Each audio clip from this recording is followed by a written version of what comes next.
प्रिय विद्यार्थियों, अपन पढ़ रहे हैं मोलिकुलर ऑर्बिटल थ्योरी, अणु कक्षक सिद्धांत।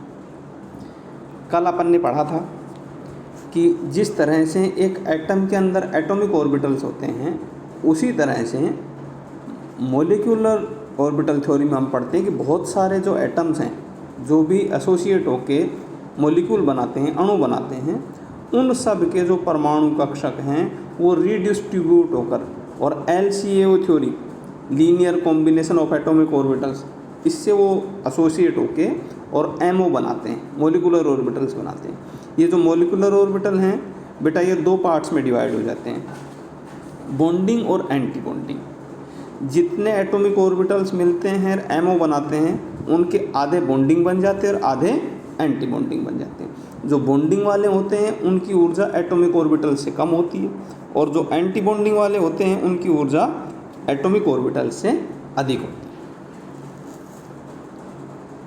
जब भी इलेक्ट्रॉन फिल होंगे तो पहले बॉन्डिंग में जाएंगे, उसके बाद एंटी बॉन्डिंग में जाएंगे। अब अपन बात करेंगे परमाणु कक्षकों के प्रभावी संयोग के लिए शर्तें, conditions for the effective combination of atomic orbitals. परमाणु कक्षकों के प्रभावी संयोग के लिए कुछ शर्तें हैं।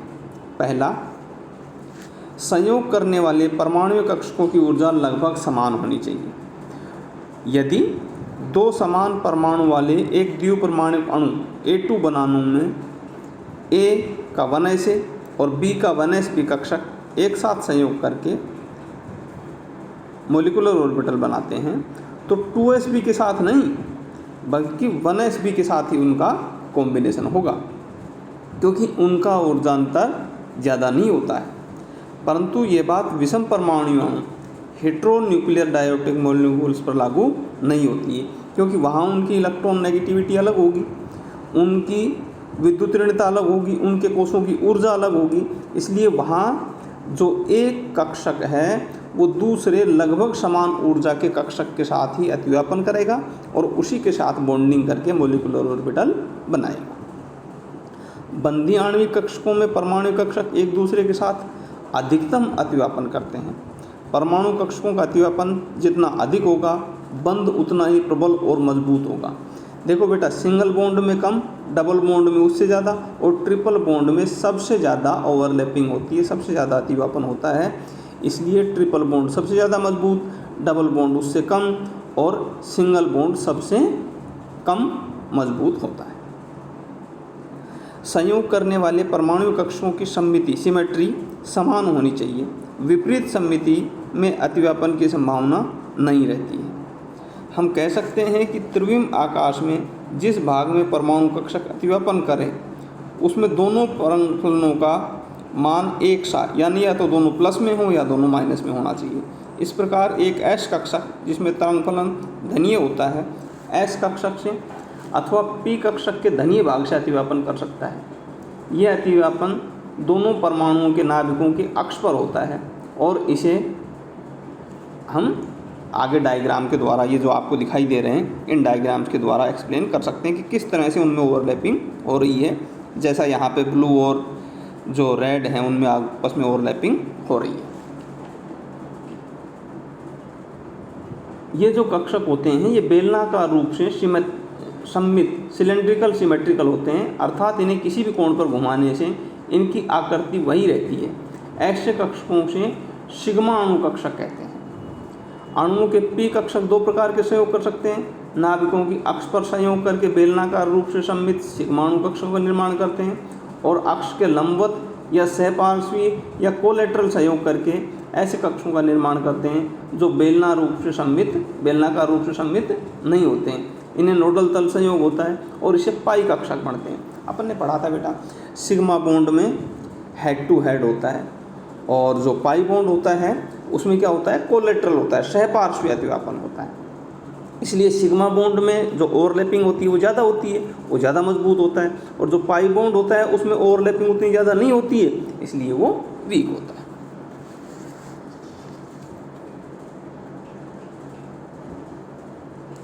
अब हम बात करेंगे आणविक कक्षकों की ऊर्जा की। यदि बंधी तथा विपरीत बंधी कक्षकों के तरंगफलन psi b तथा psi स्टार से ऊर्जा की गणना करके उनके अंतर्नाभिकीय दूरी के साथ कर्व खींचा जाए तो देखेंगे हम कि बॉन्डिंग की ऊर्जा कम और एंटी बॉन्डिंग की ऊर्जा बेटा अधिक आती है।